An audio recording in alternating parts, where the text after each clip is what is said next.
فيديو النهارده الشنطة ديت ومعاها بورتفيه أو البوكسواية، يا رب تعجبك. أتمنى إني أتوفق النهارده في شرحها. هي شنطة لطيفة ظريفة كده وكبيرة وواسعة من جوه. أتمنى إن هي تعجبك. يلا بينا على الشرح. ولو عجبك المحتوى متنسيش تعملي اشتراك بالقناة وتعملي لايك. السلام عليكم ورحمة الله وبركاته. أهلا بكم فيديو جديد. معاكم ريري أحمد من قناة ريري كروشيه. إن شاء الله النهاردة نشتغل مع بعض شنطة مميزة وليها ألوان كتيرة، فأنا ما حبيتش أدوشكم بكمية الألوان اللي هحطها قدامي. مع تغيير كل لون هنشوف مع بعض هنغير إيه وهنركب الألوان على بعض إزاي.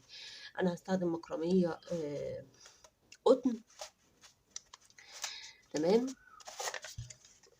وهنشوف الشنطة دي تقريبا حوالي ربع كيلو. تمام. هنشوف هنشتغل مع بعض الشنطة ازاي. تمام. هنبدأ بقى نسمي الله ونعمل عدد من السلاسل. طبعا الإبرة على حسب الخيط، أنا عندي إبرة مقاس 4 هشتغل بيها. هنشتغل 1 2 3 4 5 سلاسل. 1 2 3 4 5 دي كده 5. وهنقفل عند أول غرزة اشتغلناها. وتقدري تعملي دايرة سحرية، الأنسب ليكي والأريح ليكي اعمليه براحتك. وارتفع 1 2 3. ده كده أول عمود معايا. أقرب لك الكاميرا أكتر كده. تمام. هلف خيط على الإبرة، هخش جوه الفراغ بتاع الدايرة اللي احنا عملناها وهشتغل جواها. هخش كده جواها ونشتغل 3 عمود بلف. ده تاني عمود لأن معانا السلاسل بمثابة أول عمود. ده كده العمود التالت. تمام. بعد كده هترتفع سلسلتين، 1 2. وبعد كده ترجعي تكملي 3 عمود تاني بلفة. دي 1 2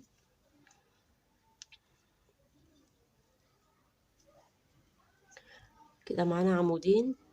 عمود التالت. تمام. اشتغلنا كده 3 عمود بلفة، نرجع تاني نكرر 1 2 سلسلتين، نرجع نلف خيط على الإبرة ونخش في الفراغ. طبعا أنا واخدة معايا طرف الخيط. هشتغل 3 عمود بلفة عشان احنا عايزين نعمل مربع. تمام بالشكل ده.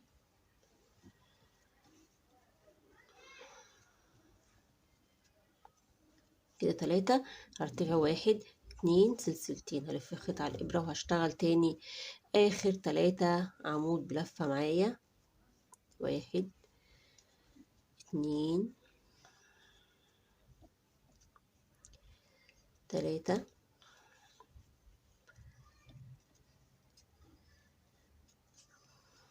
بالشكل ده.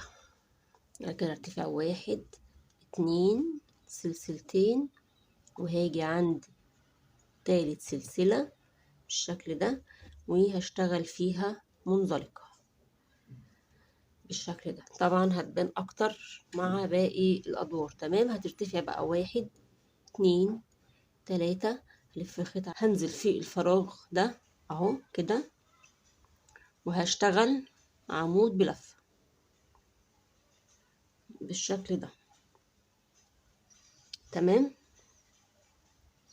هلف الخيط على الإبرة. عندنا هنا 3 عواميد، ادي عمود 2 وارتفاع السلاسل. هنزل في ارتفاع السلاسل تاني اهو. يا رب تكوني واخده بالك عشان النقطة دي ممكن تتلخبطي فيها. كده هشتغل أول عمود من ال3 سلاسل، وادي العمود التاني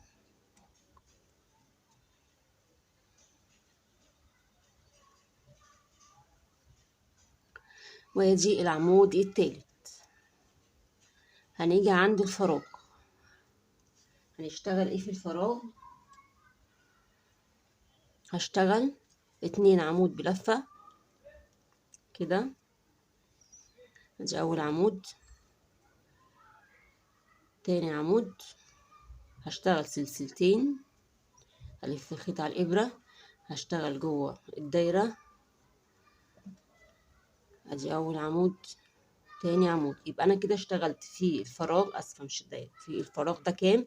اشتغلت في الفراغ دوت 2 عمود سلسلتين 2 عمود، وكل فراغ هيقابلني هشتغل فيه 2 عمود سلسلتين 2 عمود، يعني 4 عواميد، وما بين ال4 عواميد فاصل سلسلتين.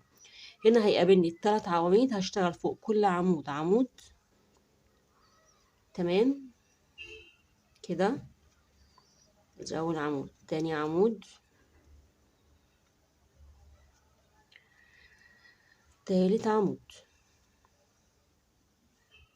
هيقابلني برضو الفراغ بتاع الدايرة، هشتغل فيها 2 عمود بلفة، ادي عمود، سلك الخيط، تاني عمود، سلسلتين، هلف الخيط على الإبرة، هشتغل جوه الفراغ، أول عمود، تاني عمود. يبقى أنا كده برضو اشتغلت جوه الفراغ دوت 2 عمود سلسلتين 2 عمود. هرجع هكرر، هشتغل فوق 3 عواميد 3 عواميد، هشتغل لنهاية الدور، وهرجع أوريكي هتكملي ازاي باقي الشغل. تمام. بقى عندنا اخر فراغ، احنا في الاول خالص اشتغلنا فيه 3 سلاسل واشتغلنا عمود، ادي كده معانا 2. لف الخيط على الابره، هخش في الفراغ كده وهشتغل ادي عمود، وادي العمود التاني كده. بعد كده هتشتغلي سلسلتين، وهنقفل في السلسله الثالثه للسلاسل بالشكل ده كده. هتعملي ايه؟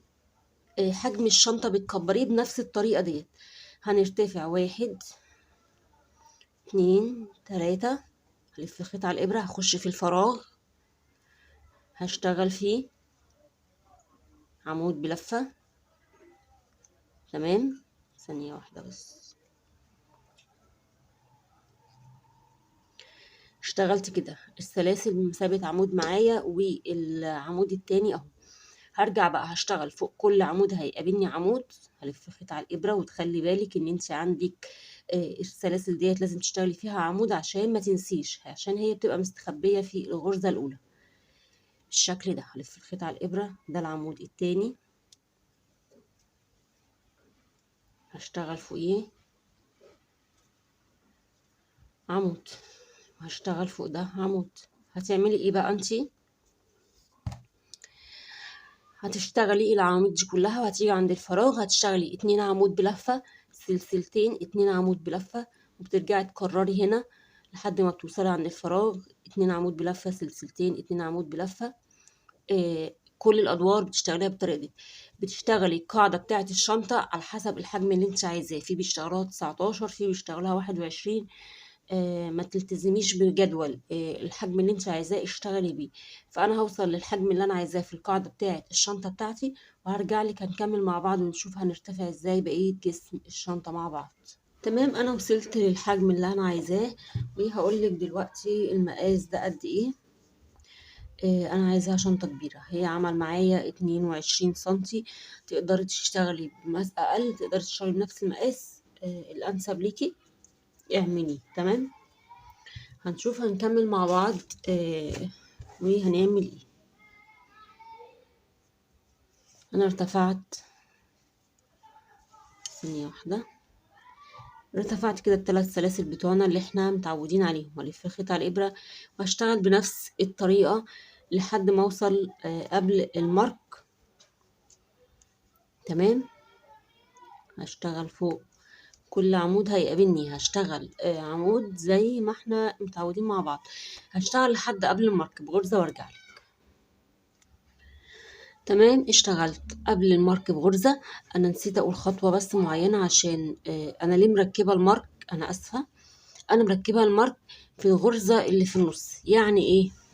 انت بتعدي من هنا الغرز قد ايه، ومن هنا الغرز قد ايه، بتوصلي للي في النص، بتبدأي تعدي من اول السلاسل 1 2 3 4 5 6 7 8 9 10 11 12 13 14 15. المارك ركبته في الغرزة ال16. بتحددي المارك هتحطيه في نص الغرز على حسب عدد الغرز اللي قدامك. انت لو بتعملي مقاس اصغر مش هتطلع معاكي ال16، هتبقى اقل على حسب بقى الحجم اللي انت بتشتغليه. هتشوفي الغرزة الوسطانية فين وتقومي حاطة فيها المارك. انا اسفة جدا. تمام. هرجع هكمل معاكي. اشتغلت لحد قبل المارك بغرزة. الغرزة اللي قبل المارك مش هشتغلها، والمارك مش هشتغلها، والغرزة اللي بعد المارك، يعني احنا بنسيب 3 غرز في السطر ده بس. نركز مع بعض. انا كده سبت غرزة وسبت اللي عليها المارك واللي بعد المارك، يعني اللي قبل المارك واللي بعده بسيبهم. هلف الخيط على الإبرة، هنزل في الغرزة اهي. انا كده سبت المارك اهو، وسبت الغرزة اللي بعد المارك على طول. في الغرزة اللي بعديها على طول هنزل وهشتغل عمود بلفة عادي، وتشدي ايدك بالشكل ده. تمام. تاني هنكمل لحد ما اوصل عند الجنب التاني. هشتغل بنفس الطريقة. كل عمود هيقابلني هشتغل فوقيه عمود، مش هعمل اي حاجة جديدة بالشكل ده كده.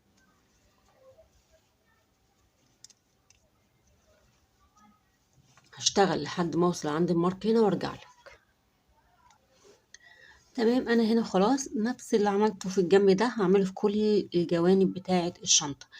هنا المارك هتسيبي غرزة قبل المارك وغرزة بعد المارك، يبقى بنسيب 3 غرز. ادي غرزة 2 3 ونشتغل في الرابعة. هلف الخيط على الإبرة وهنزل في الغرزة الرابعة بالشكل ده. تعملي عمود بلفة وترجعي تكملي بقى شغلك كله بنفس الطريقة. هشتغل فوق كل عمود هيقابلني عمود لحد ما اوصل عند المارك، وهكرر نفس اللي عملته دوت هعمله تاني. تمام. بنفس الطريقة بسيب 3 غرز. فانا هشتغل الجنبين الباقيين وارجع اوريك السطر اللي بعده هتشتغليه ازاي، ونشوف هنكمل الشنطة مع بعض ازاي. انا خلاص خلصت الصف اللي فات كله بنفس الطريقة اللي قلتلك عليها. هكمل بقى معاكي السطر دوت، وده اللي هنمشي عليه لحد ما نخلص الشنطة. هنشوف هنشتغل ازاي. انا كده بشتغل 4 هشتغل عواميد بلفة لحد قبل ما اوصل عند المارك ب4 غرز. هوصل بقى مش المارك، يعني احنا كده خلاص مش محتاجين نعلم المارك، عارفين ان الغرزة ديت هي اللي المفروض نركب عليها المارك. فبنشتغل لحد قبليها ب4 غرز وهنشوف هنعمل ايه. تمام. انا هنا خلاص وصلت قبل الغرزة اللي احنا اشتغلناها هنا. دي كده الغرزة بتاعتنا اللي هي فوق المارك اللي احنا عملنا فيها لما قفلنا يعني احنا سيبنا من تحت 3 غرز وفوتناهم واشتغلنا في الغرزة الرابعة. فدي الغرزة الفاصلة ما بين الجنب ده والجنب دوت. ممكن تعلميها بالمارك لو انت بتتلخبطي. فادي غرزة 2 3 4 بتسيبي 4 غرز. تمام. هلف الخيط على الإبرة، هشتغل في الغرزة ديت عمود غير مكتمل عشان هنعمل تناقص. طلعت من أول 2 بقى 2. هلف الخيط على الإبرة، هروح على الغرزة اللي بعديها هشتغل، هاخد أول 2 كده. اشتغلت العمودين بس عواميد غير مكتملة، وهقوم قافلة سحبة 3 مرة واحدة. كده عملنا ايه؟ كده احنا عملنا تناقص. هلف الخيط على الإبرة، هسيب الغرزة دي وهسيب الغرزة اللي عند العلامة اللي احنا اشتغلناها عشان ننتقل للجزئية التانية. هتسيبي دي وتسيبي دي، يبقى بتسيبي غرزتين. ادي 1 ادي 2 وتشتغلي في الغرزة التالتة هتشتغلي عمود برضو. هنشتغل تناقص. هخلي الاتنين على الإبرة، لف الخيط، هشتغل فوق اللي بعديها، هطلع من 2 هيبقى عندي كده 3 حلقات على الإبرة. هاخد ال3 مع بعض بالشكل ده. دي هرجع هشتغل شغلي عادي جدا. هعمل ايه انا دلوقتي؟ هفضل شغالة لحد ما اروح على الجنب التاني، على الجنب دوت، واشرح لك نفس الفكرة اللي شرحتها هنا عشان تبقي فهمها معايا اكتر وتبقى سهلة عليكي. هشتغل لحد ما اوصل عند الجزئية ديت وارجع لك. تمام، وصلت بقى لحد العلامة بتاعتنا هنا اهي. ادي غرزة 2 3 4. هلف الخيط على الابرة، هشتغل في اول عمود، هشتغل عمود غير مكتمل، خدت 2 وسبت 2 على الابرة، هلف تاني الخيط على الابرة، هنزل فوق العمود اللي بعده، هاخد اول 2، يبقى عندي 3 على الابرة، هطلع معاهم مرة واحدة، هطلع بيهم كده مرة واحدة، هلف الخيط على الابرة، عندي هنا غرزة التانية ما بشتغلش فيهم، هشتغل في الغرزة التالتة، هشتغل عمود غير مكتمل وهلف الخيط على الابرة، واشتغل فوق الغرزة اللي بعديها عمود غير مكتمل، واخد الثلاث حلقات مع بعض بنفس الطريقة، وهلف الخيط على الابرة واشتغل بقى بنفس الطريقة دي، طريقة الشنطة. فهنعمل ايه دلوقتي؟ هتفضلي شغالة كده بنفس الطريقة لحد ما توصلي عند الطول اللي انت عايزاه، او لحد ما توصلي لنهاية اللون اللي انت عايزاه، وبعد كده تبدأي تبدلي الوان. فانا هبدل معاكي لون واحد. الاول هشتغل شوية لحد ما اوصل عند الطول اللي انا عايزاه، واول ما اوصل عند الجزء اللي انا هغير في اللون هرجع هغير معاكي اللون عشان تشوفي بس الطريقة هتبقى عاملة ازاي. تمام، هشتغل شوية وارجع لك نشوف هنعمل ايه تاني مع بعض في الشنطة. انا اشتغلت شوية وهقولك ازاي بتغيري اللون عشان ما تبقيش متلخبطة او في حاجة فاتتك في الشنطة. انا اشتغلت شوية بنفس التدريجات دي كده الالوان بتاعتك. فاحنا كده بنيجي عند تقفيلة السطر، فخلاص انا بالنسبة لي مش عايزة اللون ده اكمل بيه، فانا قطعته وبقوم عاملة سلسلة كده وعاملة غرزة منزلقة. تمام، بتقومي بقى جايبة الخيط اللي هتشتغلي بيه بعد كده كده. تمام، نجيب طرف الخيط وتيجي عند، تشدي بس دي كده، وتيجي عند الجزئية اللي هتشتغلي بيها بتسيبي سنة خيط كده من تحت عشان نربطها مع الخيط ده. هوريكي كل حاجة دلوقتي. تمام، وهنعمل ايه؟ هعمل كده وهرتفع 1 2 3. تمام، وهرجع اخد الخيط ده كده في ايدي اهو عشان لو سبته هيفك، وهلف الخيط على الابرة، هشتغل في الفراغ ده عمود بلفة نفس الطريقة كده، وهقوم جاية كده من ورا وماسكة الفتلتين دول اهو وربطاهم مع بعض ربطة واحدة بس كده. وفي الاخر كل الخيوط دي بإبرة التنظيف او بإبرة الكروشيه كده من ورا، اجي مرريها كده ما بين، يعني ديت مثلا في اللون ده، اللون ده هيبقى هنا، كل لون هيبقى موجود هتمسكيه وتمرريه، او هتعملي بنفس الطريقة اللي انا هعملها بيها دلوقتي. بصي انا بعمل ايه. خلاص انا بمسك بقى الفتلتين من ورا اهو، هربطهم تاني كده عشان ابقى متأكدة اهم. ادي الفتلتين بمسكهم، الف الخيط على الابره، السلاسل ديت اول عمود عندي في الدور هقوم داخله فيه. بصي الفتلتين فين انا اسفه، بصي الفتلتين فين؟ فوق على الابره، انا عايزاهم فوق على الابره، وهقوم داخله كده وسحبه الخيط وطالعه كده. بتكرري ده في كل الالوان اللي انت بتشتغلي بيها. تاني هلف الخيط على الابره، ده اول عمود اهو، وادي الفتلتين فين؟ فتلتين فوق الابره عشان انا بداري الشغل بتاعي. كده كده الشنطه هيتعمل لها بطانه، فمفيش اي حاجه هتبقى باينه. بصوا تدريجه الالوان والخيوط اللي اشتغلتها داريتها تحت الشغل بنفس الطريقه اهي، مش باينه، وانتي هتحطي بطانه فكل ده مش هيبقى موجود. تمام، هشتغل كده وبفضل ماشيه بنفس الطريقه والخيط بداريه كده اهو، الخيط كده مش باين اهو كده بنفس الطريقه. بصي انا ماسكه الفتلتين معايا اهو، الخيط مدارياه تحت الشغل، وممكن بإبرة تنظيف الأريح لي، بس أنا بحب الطريقة ديت عشان ما اشغلش دماغي ان انا لسه هخلص وبعد كده همسك ابره التنظيف وانضف. مش في كل الحالات، في حالات للشنط لا بنضطر ان احنا نخلص وبعد كده بننضف، لكن في الشنطه اللي زي كده وتدرج الالوان بالشكل ده لا مفيش اي مشكله. تمام، تفضلي بقى شغاله كده. هشتغل لحد الجزئيه اللي في نص الشنطه عشان اشرحها لك تاني، عشان لو برضو فاتتك برضو في الجزئيه هنا يبقى انت رجعتي عدتيها معايا هنا. هشتغل لحد الجزء دوت وارجع لك. تمام، اشتغلت بنسيب 4 غرز، ادي غرزة 2 3 4.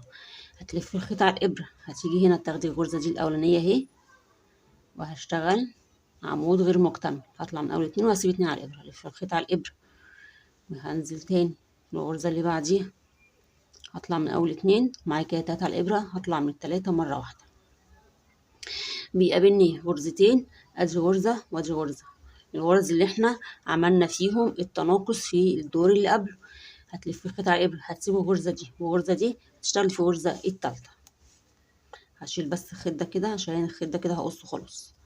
تاني بتسيبي الغرزة ديت، ادي الغرزتين بتوع التناقص اللي في الدور اللي قبله، وادي الغرزتين بتوع التناقص في الدور اللي قبله، بتسيبي الغرزة دي والغرزة دي وبتخشي في الغرزة التالتة، هتطلعي من أول 2 بقى عندك 2 على الإبرة، هنعمل تناقص، هروح على العمود اللي بعده هشتغل عمود غير مكتمل، وبقى عندي 3 على الإبرة، بطلع من ال3 مرة واحدة، وبعد كده بتكملي شغلك كله بنفس الطريقة. يبقى أنا كده قلتلك ازاي، عدت معاكي الجزئية ديت تشتغلي بقى على طول عمود مكتمل، وقلتلك ازاي بتغيري اللون.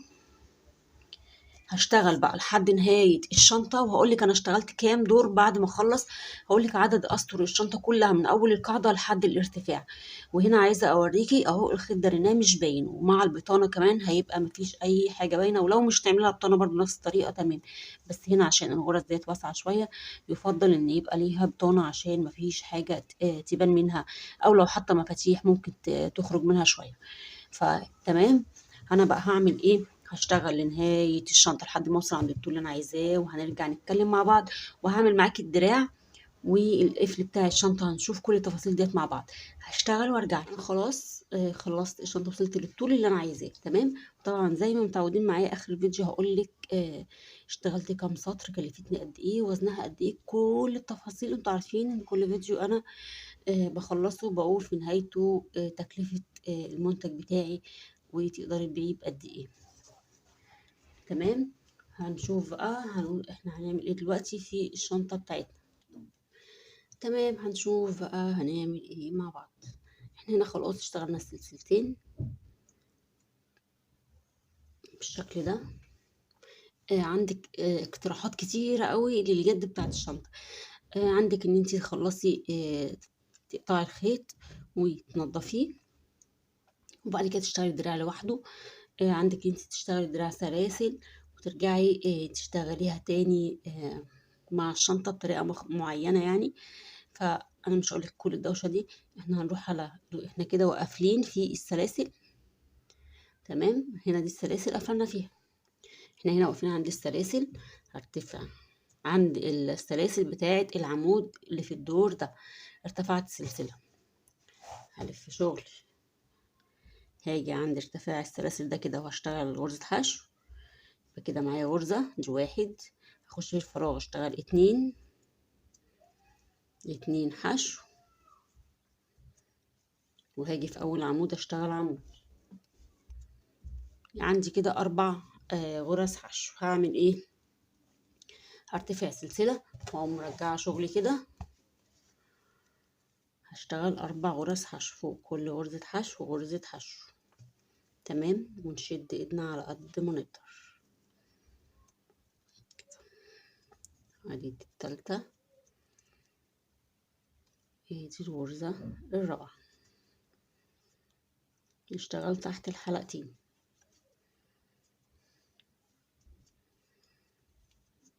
كده. ده تاني سطر، هترتفعي سلسلة، هتلفي شغلك اهو، هتشتغلي 4 غرز حشو، وهكذا لحد ما توصلي لطول الدراع اللي انت عايزاه. اهم حاجة ان انت تبقي عادة اشتغلتي كام سطر عشان مقاساتك تبقى كلها مظبوطة. الدراع ده يبقى قد الدراع التاني. انا هشتغل الدراعين وهاجي اقفل معاكي النهاية بتاعة الدراع، هتيجي تقفليها هنا، تقفليها ازاي، نشوف كل حاجة مع بعض بالتفصيل. هشتغل وهوصل لنهاية الدراع اللي انا عايزاه او الطول اللي انا عايزاه، وهرجع لك نشوف باقي التفاصيل بتاعتنا مع بعض. تمام، انا خلاص خلصت الشنطة، هقول لك كل تفاصيلها وكل مقاسها دلوقتي. وركبت لها بطانة، انا اللي عامله البطانة من جوه على ايدي مش على مكنة، واسعة. تمام، وعملت لها هنا سلسلة عشان اقفل بيها كده. دي سهلة يعني دي عملتها عبارة عن بتجيبي كرتونة أو بتجيبي أي حاجة وتلفي عليها خيط كتير، كمية الخيط اللي انت عايزاها، وبعد كده بقوم ربطها كده وعاملة لها زي سلاسل أو عاملة لها حبل هنا كده. وهنا حبيت إن أنا أديها شكل، فاشتغلت غرز حشو على الخيط نفسه. وبعد كده في السطر التاني اشتغلت تزايد، في غرزة بتزايد وغرزة لأ. وبعد كده رجعت عملت تناقص فطلعت معايا بالشكل ده. وبأي فرشة عندك بتسرحيها بتبقى بالشكل ده كده. والدراع زي ما قلتلك أنا اشتغلته بغرز حشو وارتفعت، وفي الآخر بإبرة التنظيف. لما وصلت عند الطول اللي أنا عايزاه بإبرة التنظيف قعدت أشتغله داير ما يدور على الغرز عشان يبقى البداية زي النهاية أهو. دي كانت البداية ودي النهاية بالشكل ده الاتنين أهم. وهنا ارتفعت 35 غرزة مجوز، يعني 70 سطر. ارتفعت الدراع 70 سطر. الدراع بقى بتاعك عايزة عريض عايزة أرفع يرجع ليكي. وعملت معاها بوك صغير بمربع الجراني، هبقى اعمله لكم ان شاء الله على القناه. حسيت ان هو مش مستاهل ان انا اصوره، بس هصوركم لوحده باذن الله. وعملت له برضو بطانه بوك فكه تمام بالشكل ده، يدي منظر مع الشنطه. تمام. هقول لك بقى انا ارتفعت كام دور كده. احنا الدراع انا اتكلمت عليه. هقول لك القاعده انا عملتها قد ايه. انا قللت عن المقاس اللي كان في الفيديو بسطر، عملتها 20. تمام. القاعدة بتاعتي 20. ولو هتعدي من بعد القاعدة، يعني لو هتعدي بالقاعدة أنا ارتفعت 11 سطر بالقاعدة، لو بالقاعدة 11 سطر. وبعد كده اشتغلت بتاع ده. ثانية واحدة عشان أنا عايزة أبقى متأكدة. سطر 2 3 4 5 6 7 8 9 10 11. تمام عشان أنا بنسى. ارتفعت 11 سطر. وارتفعت بقية الأسطر، هيبقى ارتفعت 12 13 14 15 16 17 18 19 20. طول الشنطة 20 سطر. لو هنحسب من عند الدراع اهو، يعني داخلة على 28. هنحسب من عند الزاوية ديت لحد المارك هنا كده اهو، هيبقى تقريبا 23. تمام. لو هنحسب بقى طول الشنطة غير القاعدة، القاعدة لوحدها عشان لو حد مش بيحب يمشي بالمقاسات، القاعدة لوحدها كام سطر؟ سطر 2 3 4 5 6 7. 7 أسطر للقاعدة. ممكن تعمليها 8 أسطر، ممكن تعمليها، بس أنا لما عملتها 8 أسطر لقيتها حجمها كان كبير قوي ما عجبتنيش، فعملناها 7 أسطر. 2 4 6 7. تمام. حجم بقى طول ارتفاع الشنطة عشان لو عايز تعملي نفس الطول براحتك. ده المقاس اللي عجبني. الصورة اللي كانت في أنا شفتها كانت مبعوتالي الموديل ده كانت أكبر، فأنا حبيت الحجم الأصغر، شكله وسط كده لطيف. هو مش صغير، هو وسط. طول الشنطة بقى كام سطر؟ سطر 2 3 4 5 6 7 8 9 10 11 12 13. ارتفاع الشنطة 13 سطر. تمام. وده الدراع بتاعها لطيف طوله معقول وعريض. تقدري بقى تعملي لها انا بصراحة كنت هعمل لها دراعين من الجنب زي الكروس، بس الموديل ده ما ينفعش فيه كروس خالص. الموديل ده يد. وعملت معاها بقى البوك اللطيف ده. طبعا انا لسه ما وزنتهاش، انا هوزنها وهسيب لك في صندوق الوصف الوزن بتاعها، تكلفة الخيط قد ايه. انا لسه مكلفتهاش، يعني لسه ما حسبتش المصاريف اللي اتصرفت على الشنطة من الخيط. مش هعرف الا لما اوزن الشغل. طبعا هوزنه وهقول لك كل حاجة بالتفاصيل بتاعته. بس هي مبدئيا كده ما كلفتنيش، يعني انا جايبه كميه خيط لسه باقي منها يعمل شنطتين تاني من نفس الموديل. فتقريبا انا ما اقدرش اقول وزن الخيط، هقول تقريبا تبيعيها. طبعا احنا عارفين ان السعر اللي انا بقوله مش ده السعر العادي للشغل. السعر العادي للشغل دي مش اقل من 500 جنيه. انت عامله شنطه ببطانه بعمل لها بوك صغير معاها، مش اقل من 500 جنيه. بس هنتكلم دلوقتي الظروف مختلفة والوضع مختلف، فأنا مش عايزة أقول لِك أنا هاطلّعها بكام، فأنتِ بتقدري تحسبي سعرها على حسب المكان والمنطقة اللي أنتِ بتبيعي فيهم، أو لو حد بياخد منِّك الشغل فاهم في الhandmade فلأ هياخد منِّك الشغل وتمام، يعني مش هيعترض على السعر اللي أنتِ هتحطيه عشان هو عارف إن الhandmade غالي. طبعًا إحنا مش كل الناس فاهمة في شغل الhandmade، فأنا بصراحة ما أقدرش أحط لِك سعر رسمي ليها، أنتِ اللي بتحدديه على حسب المكان اللي بتبيعي فيه، بس هي في سعرها الفعلي فعليًا 500، بس أنتِ طبعًا مش هتبيعيها بالسعر دوّة، أو ممكن تبيعيها بالسعر ده لو بتنزّلي في مكان عالي، أو في مكان اللي فيه فاهمين handmade فتمام، تمام. عاوزينها هاسيب لِك في أول تعليق مثبت وفي صندوق الوصف الوزن بتاعها، واشتغلت بإبرة كام، كل التفاصيل دي هاكتبها لكم. أتمنى يا رب تكوني استفدتِ ولو حاجة بسيطة. كان معاكِ ريري أحمد من قناة ريري كروشيه، أشوفِك بقى في فيديو جديد وفكرة جديدة، سلام.